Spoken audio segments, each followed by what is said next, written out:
Gavins Point Dam in Yankton, South Dakota is the last along the Missouri River. Construction began back in 1952 and was the third of what would be 6 dams along the country's second longest river.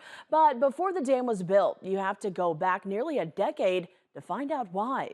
The Missouri River Basin covers parts of 10 states and 2 Canadian provinces. The winding Missouri River travels through more than 2,300 miles. The river was known to flood, but 3 major floods back in 1943 that inundated Sioux City, Omaha, and several other growing communities finally got the attention of Congress. 1 year later, Congress passed the Flood Control Act, which was included in the Pick-Sloan Plan. The plan authorized the U.S. Army Corps of Engineers to produce a flood control system for the Missouri River Basin. From that came the 6 dams on the Missouri. Gavins Point Dam was the third built from the Pick-Sloan Plan, but the last dam built along the Missouri River. Tonight, in part 1 of a series of stories on the dam, KTIV's Katie Koppel looks back at the dam's history and construction. Facilities are national treasures. Connecting the hillside of Crofton, Nebraska to the sprawling parks of Yankton, South Dakota, the Gavins Point Dam and Power Plant is a Midwest landmark. In 4 years, they took a spot on the river and closed it off and made it one of the national treasure power plants. Construction of the Gavins Point Dam began in 1952 and was completed in 1957 at the tune of $51 million. Now, if this same project was constructed today, it would cost over $1 billion to create.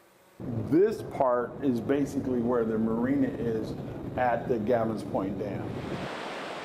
Before it was built, the Missouri River ran wild, tunneling through the plains. This must be before the dam was built. This is as the dam is being built, and the center point is between where the power plant and spillway ended up being. This is from the north to the south, and this side part right here is what became Lake Yankton.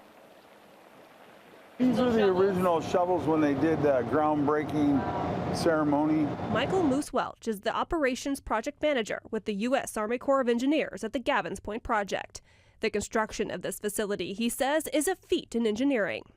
They didn't have JLGs, they didn't have skid loaders.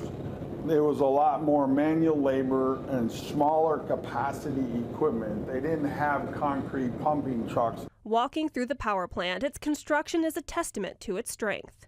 You can see in this wall every single 2x6 that was used, right? Yeah. So today we would have metal panels and they'd be pinned and they'd bring in the concrete pumping truck.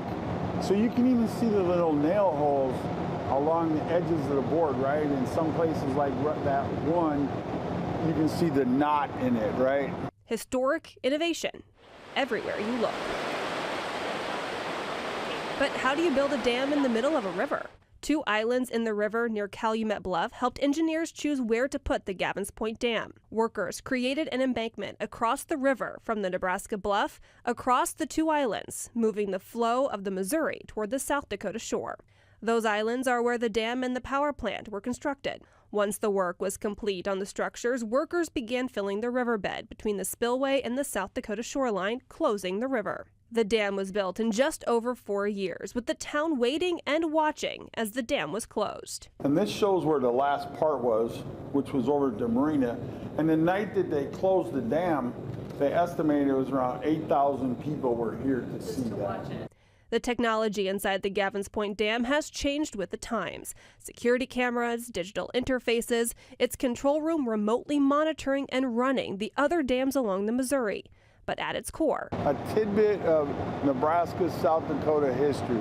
History evident in its mint green tiles, the decades of work to control the mighty Mo. At Gavins Point Dam near Yankton, South Dakota, with Chief Videographer Acacia Phillips, Katie Koppel, KTIV News 4. You can find more information and links to official videos and photos from the U.S. Army Corps of Engineers online right now at KTIV.com. And of course, stay tuned for more from Gavins Point Dam, including a look at flood history and mitigation.